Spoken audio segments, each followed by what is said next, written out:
сърцето на Рила се крие водопад, висок 70 метра. И въпреки жегата, тръгнах да го видя. Пътеката беше красива и живописна и всяка една крачка по нея си заслужаваше. Докато накрая не застанах пред самия водопад, където гледката беше още по-впечатляваща, отколкото очаквах. Днес съм решил да кача най-високия водопад на Рила и направо се отправям натам. До този водопад съм идвал само веднъж през зимата и ми е интересно сега през август месец дали ще има вода. Сега в тези жеги невероятна красота тук в Рила планина. Красиво, зелено, хладно, диша се свежичко и е много приятно за разходка. Айде сега с мен да видим, ще има ли вода, няма ли да има вода, какво е положението през август месец. Стигнах тук хижата, пълно е с коли. Пише на табелката 2 часа, но аз нямам такова време, сега давам газ. Стигна по-бързо. Ето е хижата, малко по-нагоре е водопада.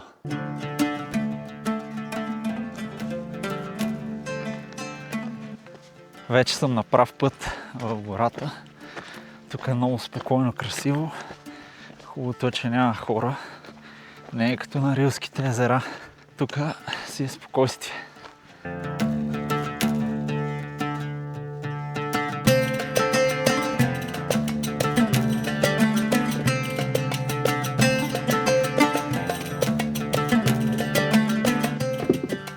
Пътеката не е много стръмна и е много красива и много приятна.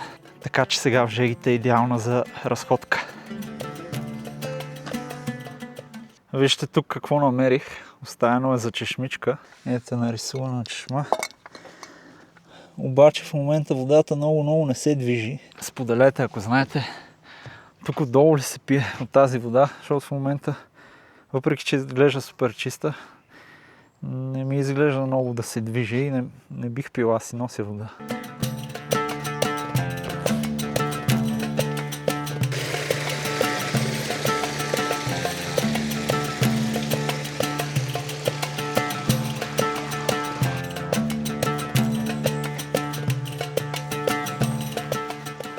Чува се доста вода, така че водопада няма как да не е пресъхнал. Ще поспра за една глътка вода. Че тук стана стръмничко.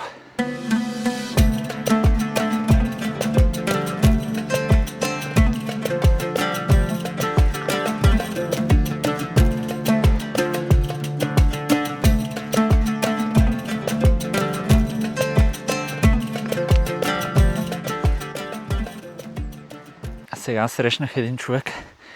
Пита за колко време го качвам. Как да му кажа, че нито знам, нито ме интересува. След него пък един друг. Аз те познавам от някъде. Викам, клипове снимаме. Не, вика, футболист ли си? Викам, не съм футболист. На кой футболист ви приличам? Ако въобще приличам на някой. Ето я и хижата. Дал си зори газ. Не съм спирал. Тук накрая си я баирче, обаче доста бързо се качих. Айде към водопада.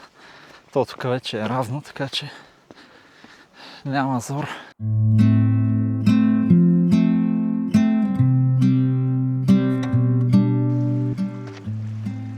Зимата тук, всички тия храсти са под снега. Всичко беше бяло, когато идвах. И сега ми е много зелено, направо като джунгла ми е. Сега, когато идвам лятото, защото не съм идвал лятото.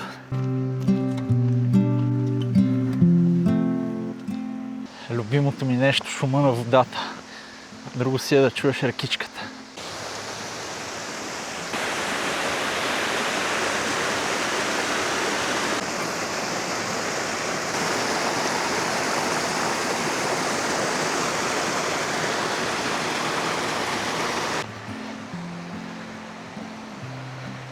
Тук се виждат 2 човека горе.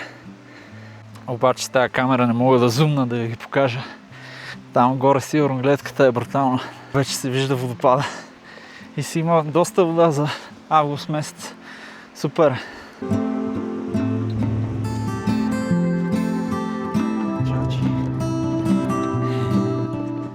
Харесаха ме. Правят ми компания. Тук както се отдалечих малко от реката и направо стана жега. За водопада все пак си имаш хора. Подминах тук някакви хора.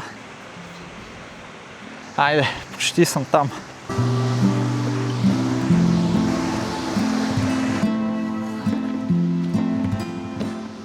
Нали знаете лафа, луто мора, няма само се поти. Направо си въжи в пълна сила. Там долу е хижата.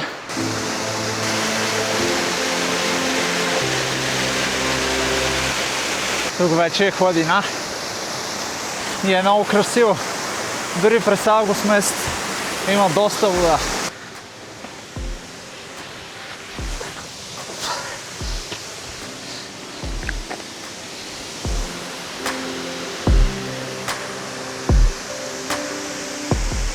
Ето ме и на финала под пръските на водопада. Уникално е.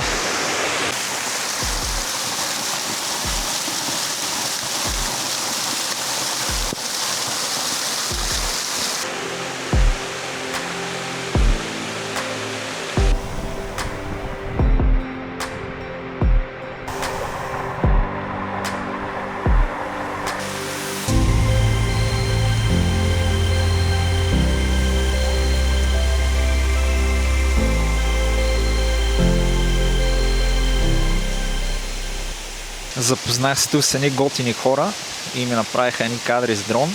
Абонирайте се за канала, защото другата седмица ви очаква нещо ново и нещо различно и интересно. Чао!